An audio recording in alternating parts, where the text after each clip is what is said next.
Hey everyone, and welcome back to Zero Escape 999, where last time we achieved another ending, another bad ending, as Clover, in revenge for her brother, killed Santa, Seven, June for defending them, and then Junpei just for shits and giggles, I guess. Meanwhile, Ace and Lotus went off somewhere and did not come back before Junpei was dead. Things have gotten very dire. Every route we have taken has ended in tragedy. So today, let's start doing this right. Let's start going through the correct set of doors, making the correct choices to get out of here safely. Now, the order I'm going to be doing these endings, if you are playing along, I would not recommend following the order that I'm about to do. Unless you're playing on the re-release. If you're playing on the re-release, you can follow me, it'll be fine. But if you're playing on the DS version, I would recommend you swap the route I'm doing now with the route I do after this. That's all I'm gonna say. Let's begin. We are back at our first choice of door. And we are going to finally go through a door that we have not yet gone through. Door number 4.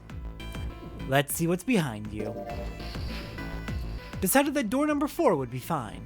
He would go through door 4 with Lotus, Santa, and June. Why had Junpei even considered doing otherwise? How would he be there for June, for Akane Kurashiki? That seemed good. He felt it was the right choice to make. He made no shows of affection, but Junpei saw her as something more than just his friend from his childhood. He watched the other 4 walk toward their door. Ace, Snake, Clover, and Seven. Junpei said nothing as they left. Before long, they had reached door 5. They talked to one another for a few seconds, saying things Junpei couldn't hear, and then laid their hands one by one on the scanner panel of the red.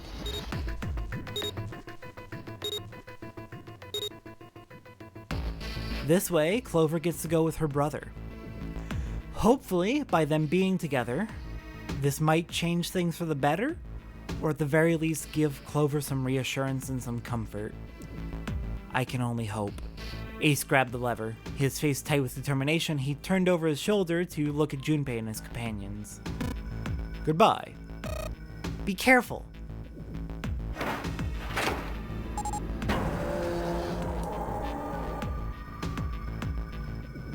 As Ace pulled the lever, the door swung open, the mouth of a great hungry beast.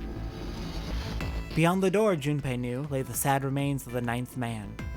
It did not surprise him that Ace, Clover, and Seven hesitated. The body was not a pleasant thing. Snake had no such problems, as his blindness made him immune to the horror. He stepped through the door, his feet making a wet splash in the pool of blood. Do you intend to kill me? I assume you haven't forgotten the door only remains open for 9 seconds, have you? It has been, as you may be aware, a while since I voiced Snake, so apologies if my voice is off or I'm trying to get back into Snake's voice for a little bit. Snake had not even bothered to turn around, but the other 3 steeled themselves and stepped through the door.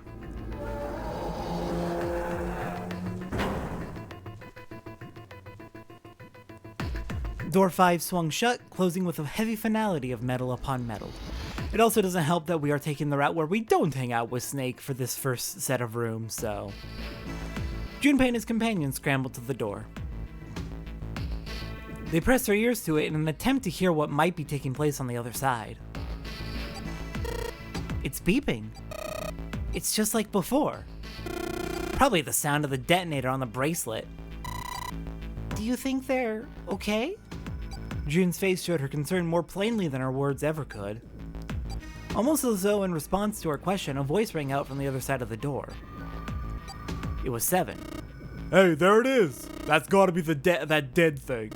Come on, get over here, we gotta authenticate.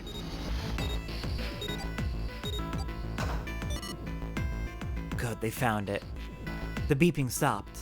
The sighs of relief were audible even through the heavy door. Phew, looks like it stopped.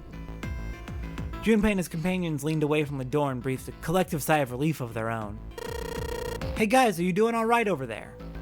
They had heard Seven's voice, but it wouldn't hurt to be sure. Yep, we're fine. Despite the recent danger, Clover's voice was as bubbly as ever. Oh hey, I'm gonna tell you about this whole dead thing, okay? The dead is just like the red, but the color's different. You know how the red was red? Well, the dead is blue. Other than that, it's just like the red. Authenticating is the same too. Awesome, thanks, that helps a lot. Well, we should probably move on now. You be careful out there. Roger that.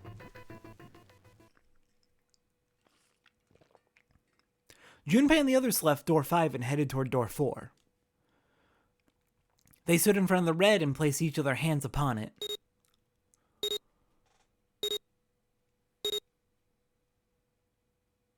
Four asterisks appeared on the screen. Junpei grabbed the lever and turned around. You guys ready? Yeah. Sure. Let's go. None of them looked particularly optimistic, but their faces were set. Junpei nodded to them and turned back toward the red. Alright, let's go. With strength and determination, he pulled the lever.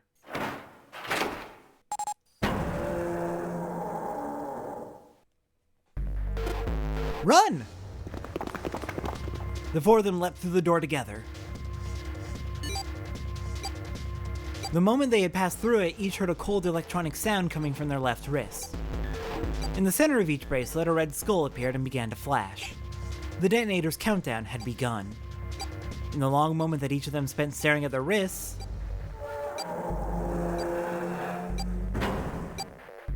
the numbered door behind them closed, the sound of metal on metal reverberating down the hallway. There was no way back now. They were committed. If they could not find the device to deactivate their detonators... Hey, where the hell is the dead? How would I know? Don't give me that crap. Start looking. I already am. They began to run, Ice looking frantically for the device that was the key to their salvation. The hallway they found themselves running down was a long one, easily 300 feet in length. On the right side of it stood a series of wooden doors, all nearly identical.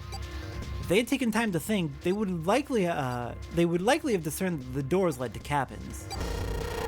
Don't tell me the dead is in one of these rooms! Oh no! How many rooms do you think there are? Junpei was too frightened to count properly, but at his best guess, there were 7 or 8 of them. Oh, fuck!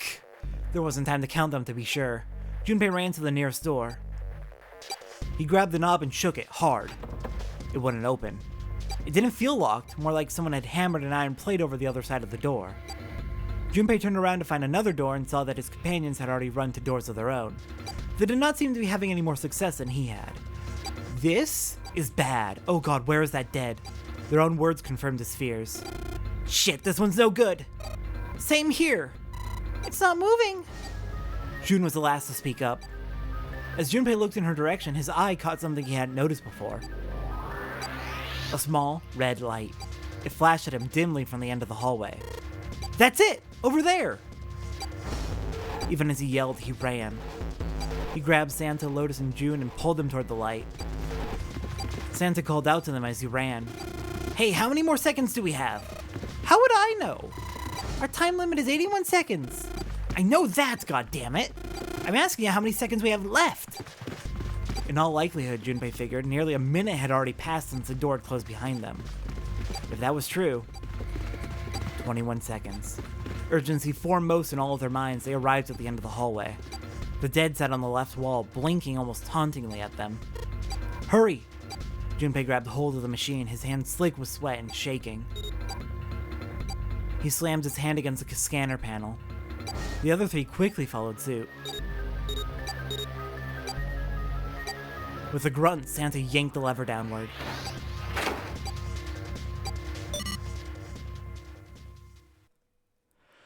Oh my god, that had to have been close. Phew, looks like it stopped. His hands beginning to steady, Junpei wiped away some of the sweat that had beaded on his forehead. As they caught their breath, the 4 companions began to look around. At the end of the hallway lay a heavy-looking set of double doors. Set into the walls of the hallway on either side of the larger doors were 2 smaller ones. They all needed inspecting, but Junpei began with the largest of the 3, the double doors. How many times had he come across similar doors with similar results, he wondered. Or perhaps, he corrected himself, more a lack of results. Whatever the reason, the door remained firm and unyielding and refused to allow Junpei or anyone else passage. Near the handle was a small keyhole. Above the keyhole was a small symbol engraved in the brass. Mail? No, that's Mars. He wasn't quite sure what to make of it, and stared at it for a moment in confusion. It was June that corrected him. No, that's not the symbol for mail. That's probably the symbol of Mars. Well, technically they are the same symbol, but I saw a number of similar symbols near the main stairway. The symbols of the solar system. The Sun, Saturn, the Earth. At least, that's what I'm assuming. So this isn't the man symbol, it's a symbol for Mars. I think so, yeah. While Junpei and June talked, Santa had disappeared. They turned to find him some distance down the hallway. He had gone to check the other doors. Eventually, he reached the last of them and jogged back. It took him only a moment to catch his breath again. Here's the deal. None of the other doors open. Then that must mean... We only have 2 more doors. Lotus examined the doors on either side of the larger double door. Each one had a metal plate attached to it. Junpei figured they were probably room numbers. The door on the left read B92, and the door on the right proclaimed that it led to B93. Alright, let's open them. Yeah. Junpei put his hand on the doorknob for the door that said room 92. Santa moved to the door for room 93. They'd made it through the numbered door alive. There was nothing more to be afraid of. Junpei and Santa looked at each other and nodded. 1, 2, 3! In unison, they pushed against their respective doors, and promptly found themselves in a new room. June followed Junpei as he threw open his door. They turned around and saw that the door on the other side was open as well. Okay, we've got 2 rooms to explore then. Through the door was another person, his mouth agape. It was Santa. Hey, it opened. Yeah, it did. Junpei and Santa looked at each other. They had not expected the doors to yield so easily. Lotus's calm voice broke into their thoughts. Maybe this is all part of Zero's plan? I can't say I enjoy being treated like someone's puppet. As she headed for room 93, Lotus continued. Well, now we have these 2 rooms. I'm sure there's something in there that will help us get out of here. Let's find it. Santa and I will search this room. Junpei and June search the other one. Alright. Okay.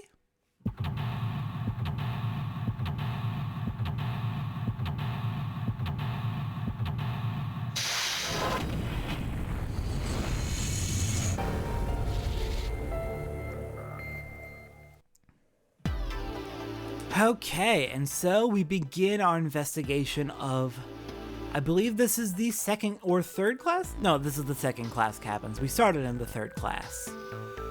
So let's begin. We have a vase. That vase looks expensive. I wonder how much we can get for it. Are you gonna steal it? I mean, we've got a weird photo here. This is kind of a weird looking picture. Do you think it's an abstract painting or something? It looks kind of like a demon with an elephant-like nose. Sucking on a human's brain. Oh, I can actually see it. A big black blob in the middle top-ish. Trunk on the left side going down. Where the hell did that come from? What's her brain made of? Can't say I'd mind finding out a little more about what goes on in there. Junpei! That was not the time to be weirdly horny. Okay, we've got this room. A bathroom. That's the bathroom wall. Yes, June! There are square tiles all over it. Yes, I think I noticed that actually. Junpei, do you think there might be something on the shower curtain? Well, maybe? You want to try closing it? Yes. There's absolutely nothing. Got it. How about over here? We got a toilet. Now let's check the toilet. There's nothing there. The tank's empty too. There isn't even any water in it. How about the toilet paper? A collection of full and partially depleted rolls of toilet paper. Someone was well prepared. There's nothing too suspicious about it. Okay, not much in here. Yeah, why don't we go back to the living room? Okay, let's go back. Well, there's probably something there, but I don't know what it is for now, so we'll come back in a bit. Maybe we'll get a clue somewhere. We got some matches. Junpei looked down blankly at what he was holding, then up at June. Oh yeah, how's your fever? You feeling better now? Yes, I'm feeling fine. June certainly looked fine. Junpei held his hand on her forehead for a few seconds. It seemed her fever really had gone down. Are you worried about me? I mean, yeah, I guess I am. You had a severe fever. Heh. June blushed and giggled. By the way, Junpei? How did you end up here? What do you mean? I told you earlier, didn't I? There was a man with a gas mask when you got home at night. You inhaled some white smoke and passed out. When you woke up, you were on D-deck. Yeah, that's it. But is that really the truth? What? Junpei, are you hiding something from me? No, why would I? Well, if you think about it, this is awfully suspicious. I mean, why would two childhood friends bump into each other in a place like this? It is definitely weird, but it's not just us who have connections here. Seven and Lotus? Seven has connections to the ship. Oops. My finger twitched. Seven has connections to the ship. Lotus does as well through the experiment 9 years. Not that we know that currently. There's definitely connections popping up, so maybe it's not a coincidence at all. Hey, I could ask you the same thing. Are you hiding something? What would I hide? Well, I don't know, anything. I mean, you're hiding it. How would I know? You mean like the number of men I've dated? June, what the heck? Junpei's heart stumbled over itself. Do you want to know? He had to admit he was a little curious. Don't worry. She smiled at him. Only 18. What? Oh, that's a lot. I either polyamorous or some really, really bad relationships that ended quickly. Times 0. Okay, June. Yeah, I guess I just haven't met Mr. Right yet. June looked a little embarrassed and scratched the back of her head in a desperate attempt to seem nonchalant. Junpei coughed quietly in much the same way. Anyway, I'm not hiding anything. Just like you, Junpei. When I woke up, I was on D-deck. Well, you do have a point. I mean, why did Zero pick us? We haven't seen each other since elementary school. June nodded, and for a few moments she had the faraway look of someone deep in thought. Look for what connects the victims. That'll lead you to the culprit. Do you remember Seven saying something like that? Yeah, I do. So? Well, that's what I'm saying. I think this must all have something to do with a classmate of ours. But then what's the connection with everyone else? You got any ideas who it might be? No, nothing. Oh. Well, if it had something to do with school, then it could be one of our teachers, or maybe the principal? Or the janitor, or the lunch lady? No, I can barely remember any of them. Yeah, I know. Junpei went back to searching, feeling unpleasant and confused. Elementary school. Was there any strange that had happened in elementary school? As he searched the room, he continued to rack his brain.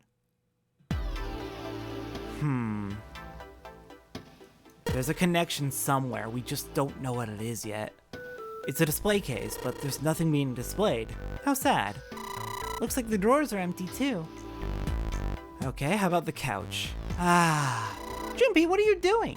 We don't have the time to be relaxing on a sofa. Fine. Let's check out the door. We got a few things in here. It's a bottle with water in it. This is the bedroom. They probably have it in here because your throat always feels dry when you wake up. You know?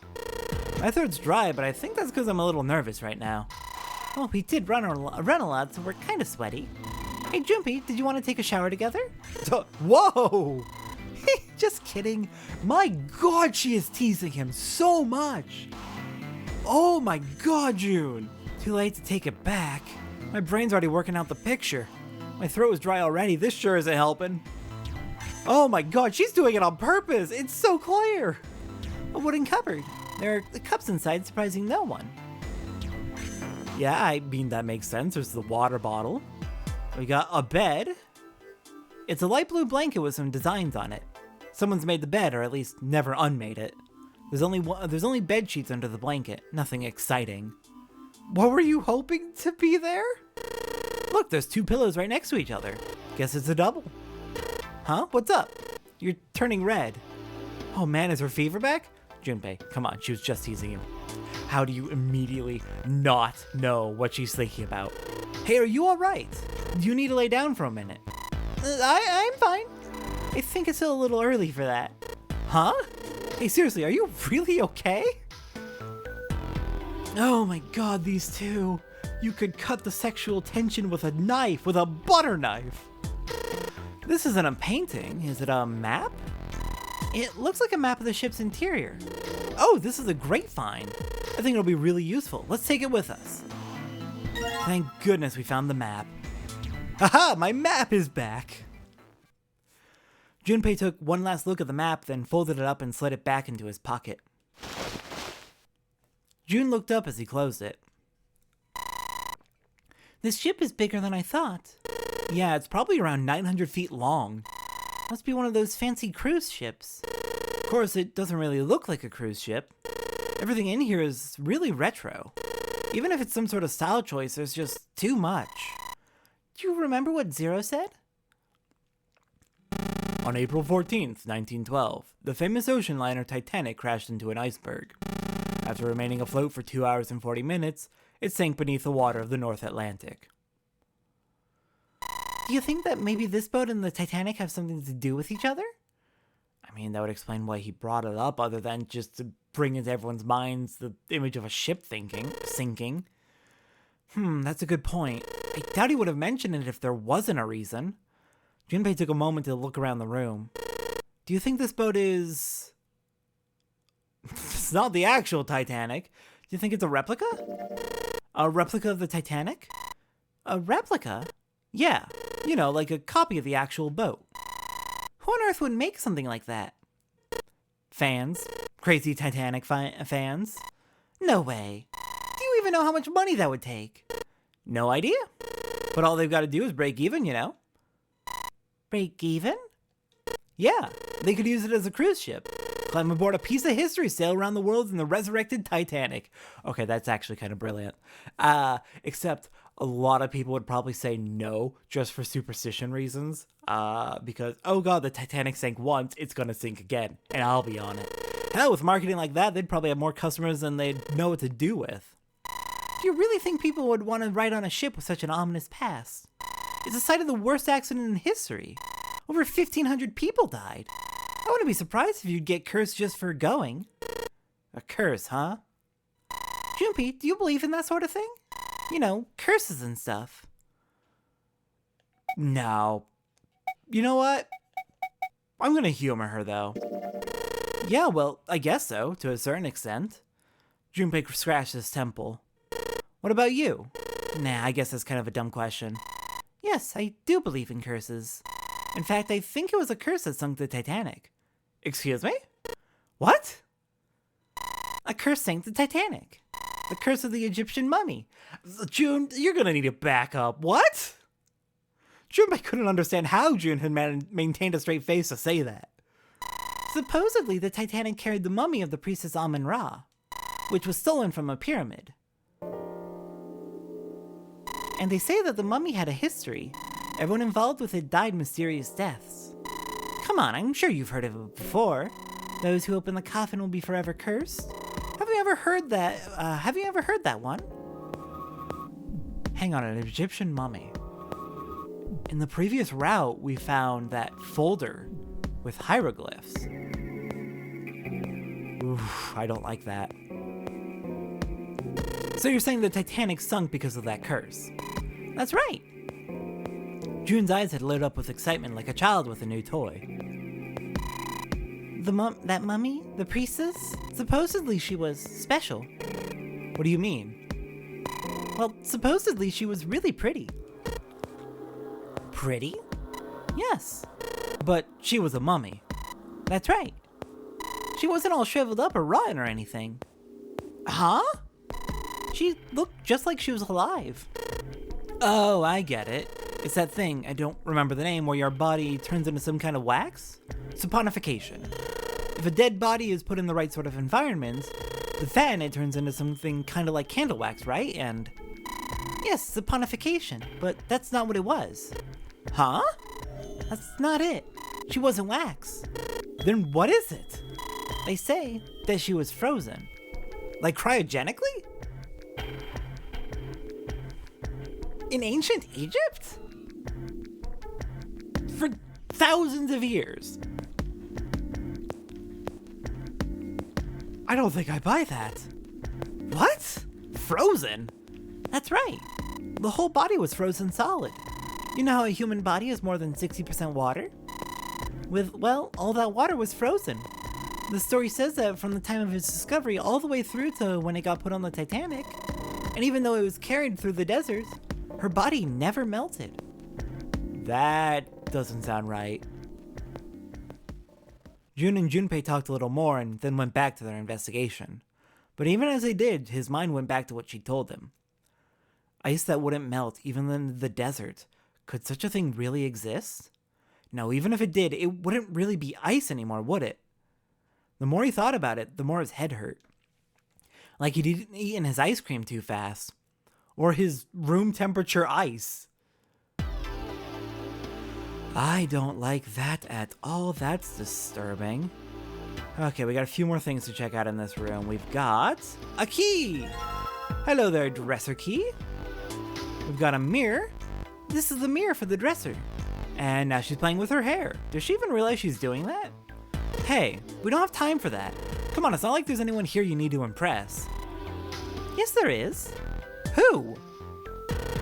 What? Why are you so quiet all of a sudden? Oh my god, Junpei, you fucking idiot! Oh my god! Forget it, Junpei. I'm with Jun on this. How do you not pick that up? I say, being the type of person who would absolutely miss such blatant signs. It's a lot easier to tell from the outside looking in. When you are the person who's being flirted with, it's like, they couldn't possibly be flirting with me. That doesn't make sense. I'm going to dismiss that right out the gate and ignore all the evidence that supports it. Okay, I think it looks like that's everything in that room, so not really much in here. We got the dresser key and the matches, and that's about it. Junpei, where are you going? I was thinking of going over to Lotus's room. There's not really too much over here, so... Why? What do you mean, why? I'm just gonna go check up on them. Is there something wrong with that? Well, no. Come back soon. Sure thing. I'll leave the rest to you. Sure. Leave it to me. Alright, off to the other room. Oh, hello there. What happened to this painting? There's a square tile in this frame. It's glued in there quite well. I don't think you can take it out. Okay, what do we have here? Looks like a valuable vase. Empty, though. There seems to be a room on the left side of the vase. That would be where the bathroom is, I believe. Let's check that out. What do we got here? This is the bathroom wall. The whole wall is covered in these square tiles. Yeah, I noticed.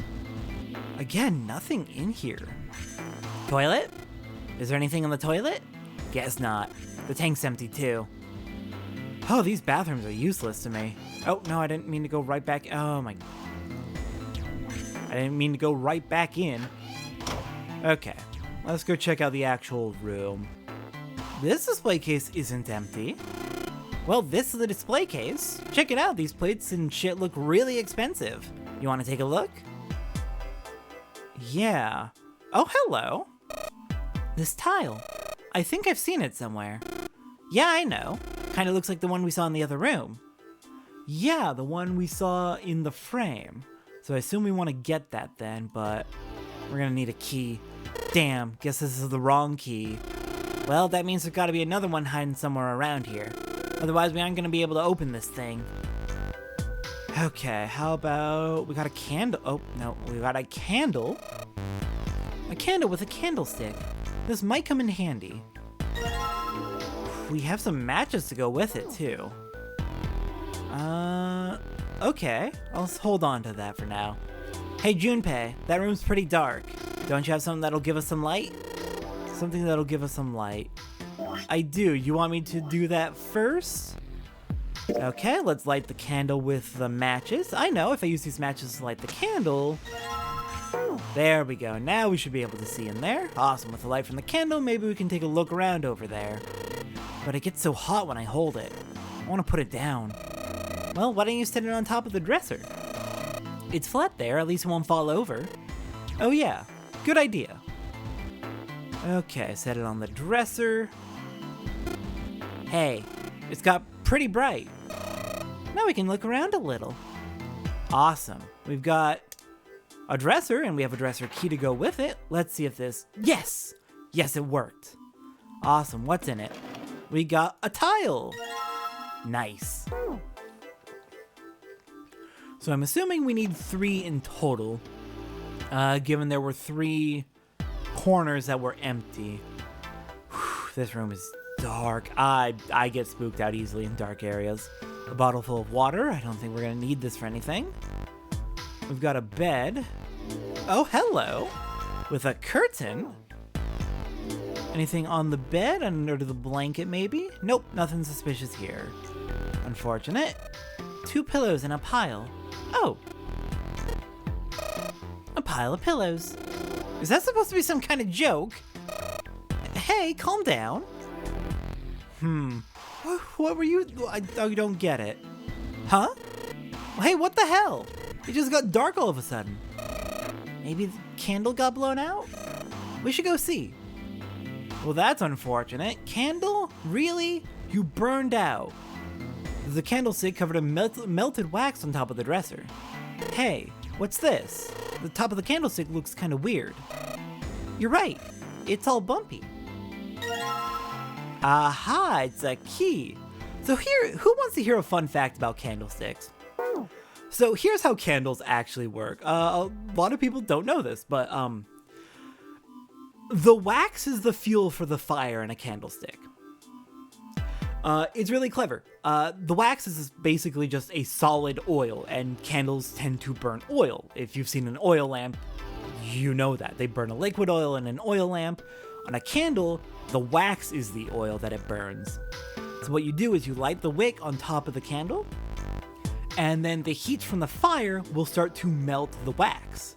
And the melted wax will be absorbed into the wick and pulled up into the fire, where it then acts as fuel, and the fire will slowly work its way down, melting the wax, and then as the wax melts, it becomes fuel for the fire. It's really, really cool how that works.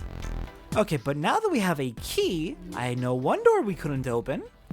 Let's see if this candlestick key will do anything. Yes, it opened. Alright, pull that shit open. And yeah, this is going to be a bit of a long investigation. I'm gonna let this one go until we finish it. Because, yeah, this route tends to have some pretty long investigations. And it's going to be fun. Even though the puzzles themselves aren't hard, we're gonna have a lot of conversations happening, which are gonna be pretty important. So I know we're already at well over 30 minutes, but we're gonna keep going until we're done.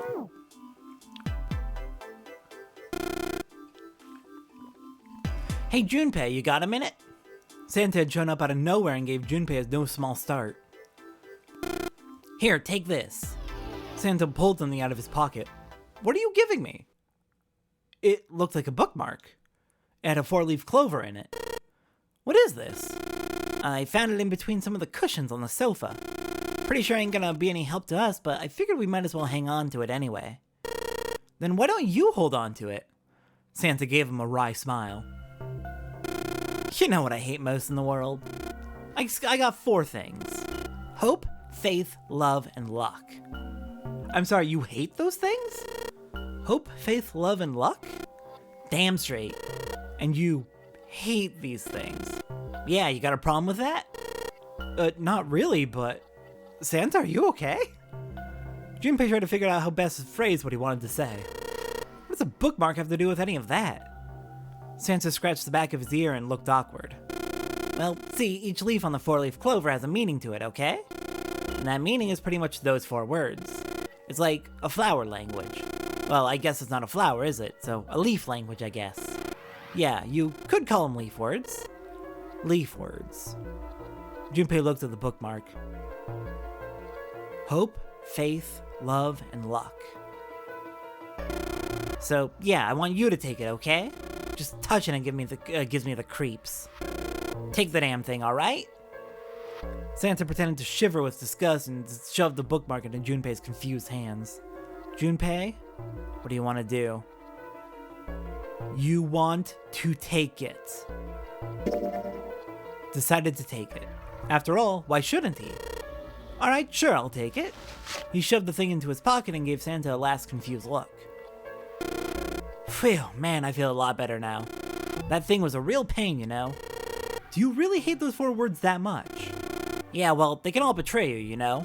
Hope, faith, love, even your destiny. When it happened to Santa, Junpei wondered, how had he become such a bitter person? For a moment, they looked at each other. Well, that's not my only reason. What? That's not the only reason I hate the 4-leaf clover. I just can't bring myself to like the number 4. What, worried about the 4 horsemen? Nah, come on, man, that's just silly. Maybe back in the Dark Ages that kind of crap scared people, but this is the 21st century, and I'm a 21st century guy. Then why do you hate 4 so much? Because it's a half-assed number. Not the best or the worst, that's why. What? 9 is a way better number. So what if it's last place, right? At least it's not some lame-ass middle number. Santa's explanation made no sense. Junpei was even more confused than before. You play? Play? Like, gambling? You mean like gambling? Yeah, of course, what else could I mean? In Baccarat. Baccarat? The best possible hand total's 9. They call it La Grande. But the lowest, most worthless cards, the zeros, they call monkey. Just like the guy in charge of this game, huh? Zero's a monkey. Santa blinked, utterly stunned. Then he began to laugh. Oh man, you're totally right. The guy who trapped us in here sure is one hell of a monkey. That was when Lotus spoke up. You know, if you think about it, the nunnery game is really a lot like Baccarat. Why is Baccarat what's being brought up? That is so freaky, actually. Apparently she'd been listening. Of course, it doesn't use any of that stupid digital root junk. You just drop the tens digit and that's it. Still, it does have the same idea of your final number needing to be a single digit. Oh yeah, I guess you got a point. And in both games, whoever has 9 wins. The person who makes 9 wins? Did you forget already? Don't you remember what 0 said? The exit is hidden, but it is there. Seek the exit. Seek the door that carries a 9. No, it says seek a door that carries a 9. We've been over this. That was relevant and important that he said a.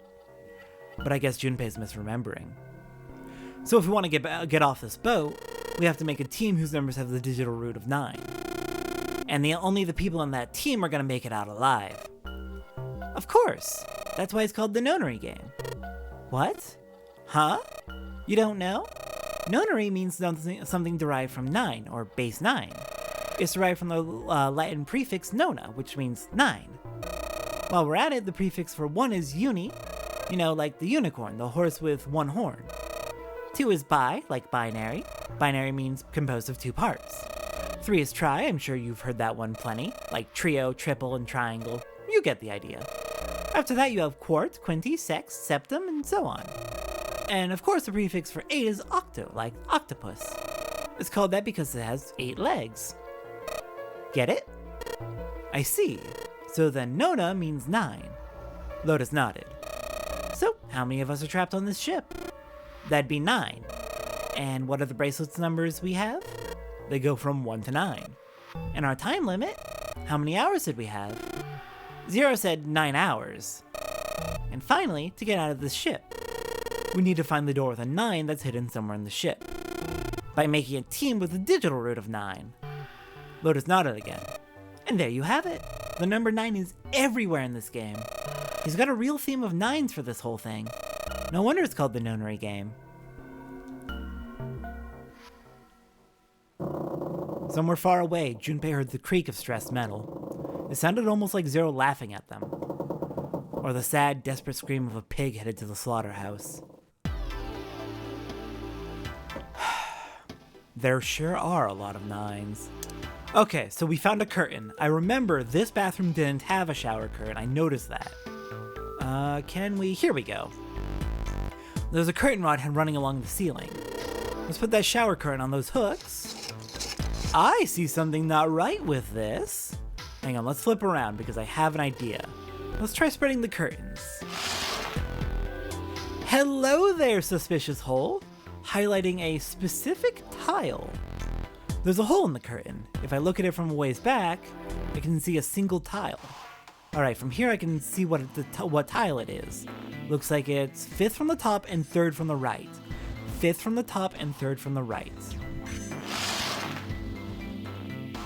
5th from the top and 3rd from the right. What's up? You're going back already? Well, I can't just leave June there by herself. What, do you think you're her knight or her protector or something? You're creeping me out. Whatever, man. I'm going. Nope, not the photo. Bathroom. 5th from the top, 3rd from the right. 5th from the top. In the bathroom in Lotus's room, I saw a particular tile when I looked through the hole in the shower curtain. Maybe if I look in the same place over here. Alright, now where was it? 5th from the top, 3rd from the right. What are you mumbling about, Junpei? Oh, sorry. Could you be quiet for a minute? I don't want to forget this. 5th from the top, 3rd from the right. This one. Here it is. Yes, this one's loose. I think I can get under this with my nails, and yes! The 3rd tile. Alright. That's all 3. Let's get back to... Oops. No, I keep doing... Oh my... This bathroom. I don't like this bathroom. I keep accidentally going in and out and in and out and in and out. Lotus and Santa are in the room on the other side. I'm gonna go check up on them. But instead of just checking up on them, let's finish this. There's a tile in the frame, so I guess I'm supposed to put the tiles in the empty spaces. Alright, I'm gonna give it a shot. Well, this isn't right. I'm going to assume we need to make the picture that was on the other side. I remember this was in the top left for sure, because I remember the elephant, the demon elephant that June pointed out. Let's see. So those two on the left are in the right spot for sure. Let's swap these two. Can I find... No, none of that looks right. Here we go. That looks right. So then, there we are. Yes, I did it. There, picture complete. And there goes the frame. What's this? What do you mean, what's this? Pretty obvious, isn't it? It's a hole in the wall. Like a hidden safe or something, you know? Anyway, let's take a look. I think there's something inside. Yeah, looks like we found the key to get out of here. Junpei messed around a bit with the key he had and looked blankly at the picture that had slid down. What's the deal with this picture anyway? Santa had only been mumbling to himself, but it drew Lotus's attention. She looked at the picture and paused. I think I've seen this picture before. Where? In a book. There's a British biochemist named Sheldrake. He had a rather interesting theory. I saw this picture in his book. What's his interesting theory? Morphogenetic field, which relies on the theory of morphic resonance. Okay, you're gonna need to explain without the jargon. Man, I can't deal with this. Just listening to you talk about it is giving me a headache. Santa put his hands on his head as though he were in great pain. Lotus merely arched an eyebrow in his direction and continued. It's not a difficult concept to grasp. In essence, he states that the shapes of living organisms and their behavioral patterns are transmitted through a field not visible to the eye. I'm trying to understand what you're saying, and it just sounds like Plato's theory of forms to me. What part of that isn't difficult exactly? Lotus did not look pleased. Alright, how about this? Theory of the telepathic mechanism. Telepathy? Yes, telepathy. Well, perhaps not exactly telepathy, but It is close enough for a simple approximation. Santa suddenly burst into laughter. Are you serious? Telepathy! Who do you think we are, kids from the 70s? I can't believe someone would actually do serious research on something like that. Yes, I agree. Lotus's response was surprisingly curt. Junpei had expected at least some conflict. I read the book, but I can hardly say I understood it. I'm in no position to defend or condemn anything it said. It was probably just someone latching onto a statistical outlier from some study and turning it into a ridiculous theory. There's no scientific merit to any of it, I'm sure. But even so, Anyway, I saw a picture like that one in his book. Lotus indicated the picture they'd all been looking at. After a moment, she walked up to the strange picture, examined it, and then spoke. Hey, what do you think this picture looks like? Xanta answered first. What do you mean? Isn't it just like abstract or something like that? It's just black and white scribbles. There's no meaning there. That's it. What about you, Junpei? Does it look like anything to you? I guess it looks like... Obviously, it is the Funyarinpa. You know I have to do it. If you've played this game, you knew it was coming. It's the goddamn Funyarinpa. See, I mean, this totally looks like one. Here and here. Junpei indicated parts of the picture that looked exactly like the other parts. After 3 seconds of silence, Lotus looked at Junpei. What the hell is a Funyarinpa? What do you mean, what the hell is a Funyarinpa? You mean you don't know? How the hell would I know? How could you not know? That's practically blasphemous. Say you're sorry. Apologize to the Funyarinpa. I keep inserting an N where there's no N. It's Funyarinpa, not Funyarinpa. Goodness, you are such a rude woman. Junpei, that's maybe taking it a little too far. Another 3 seconds of awkward silence went by. Lotus opened her mouth as she shook. Junpei, are you just screwing around? Forget it. I'm just gonna tell you. This is a dog. See? Like this. Junpei pointed... Wow.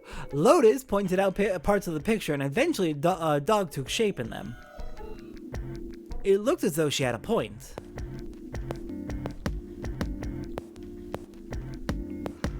It was a dog. Santa also nodded in agreement. So, now we know what it's a picture of, but I don't see how that helps us. Lotus nodded and began to speak. A TV show from Great Britain did an experiment once. They took two similar pictures.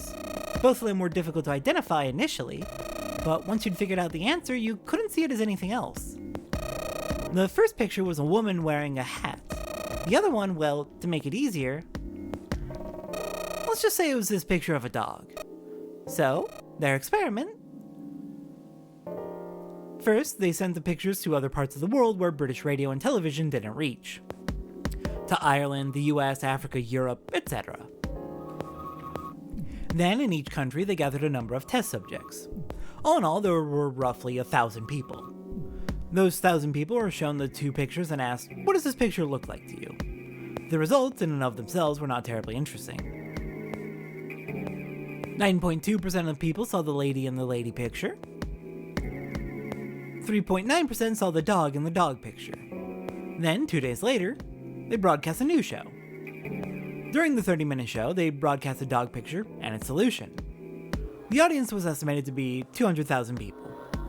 After the broadcast, it could be assumed that the number of people who knew the solution to the dog picture now totaled over 200,000 people. After another 2 days had passed, they gathered a number of research subjects from areas where British TV and radio did not exist. This time, they were only able to find a sample of roughly 850 people. Naturally, none of them were people who had participated in the first test. There were, however, given the same test in the same two pictures. The results were shocking. 10% of the people saw the lady in the lady picture. Okay, that's not a significant difference. The previous test had yielded a 9.2% success rate. The change was not statistically significant. The dog picture, however, produced a very different result. The percentage of people able to successfully find the dog grew from 3.9 to 6.8%, a very significant increase. I want to go back and double check something. They showed just the dog picture. Just the dog picture. Got it. Okay. So the lady would be the control. Got it. So, do you understand? Do you realize the significance of this experiment? There was no way the second group could have seen the picture. They lived far away from Britain and couldn't have seen the picture. But even so, it was only the success rate for the dog picture that went up. Why? How did that happen? What does it mean? Lotus looked back and forth from Junpei to Santa and back again. Normally calm and collected, she looked now as though she were very nearly possessed and there was something manic about her manner. Santa took an involuntary step backward. Junpei didn't budge and stared straight back into Lotus's eyes. Does this have something to do with that field or whatever it was that you were talking about earlier? A field not visible to the eye. So if more people know the answer, then that information will pass through the field. So telepathy then. But like a subconscious telepathy. Psych! Her manner suddenly shifted and Lotus smiled broadly at Junpei and Santa. She waved her hand dismissively, doing her best to laugh the whole confrontation off. Oh, I was just kidding! You really shouldn't take me seriously. Well, I mean, the things I just told you about are true. They really did happen. But the results of that experiment aren't anything to go by. They could have easily falsified them. In the end, I'm sure they were just in it for the ratings. They are a TV station after all. At last, it seemed that Santa had gained control of his composure. Right. Man, I gotta admit, you had me there for a minute. I really thought you were serious. Of course not. Like I told you before, I'm sure it's all just pseudoscience. Okay, right. Santa and Lotus laughed and gave one another jovial claps on the shoulder. Junpei, however, didn't feel so much like laughing. Something felt wrong, unclear. Alright, enough nonsense. We've got the key, let's get out of here. Word. Lotus and Santa walked away from the picture. But Junpei stayed, staring at the picture of the Funyarinpa. A field not visible to the naked eye. Morphogenetic field. The more he thought about it, the more his head hurt. Okay, let's go get June and get out of here. Alright, let's go to the hallway. I'll go get June, you guys head to the door. I guess Santa's gonna get her. Okay, roger that. Then with that, next time on Zero Escape 999, we are going to be heading through the door and making our way onwards towards the end of the ship. I guess we can finish off real quick by, oh my god, please. It's not gonna let me look at the map. You know what, I'll look at the map next time. I'll see everyone next time as we get out of here and hopefully work towards regrouping with the other group of people. I'll see everyone next time for that. Yes, it unlocked. Good job, Junpei. Good, now we can get going. Come on, what are you guys standing around for? Let's get out of here. Come on, Junpei, let's go. All right, let's go.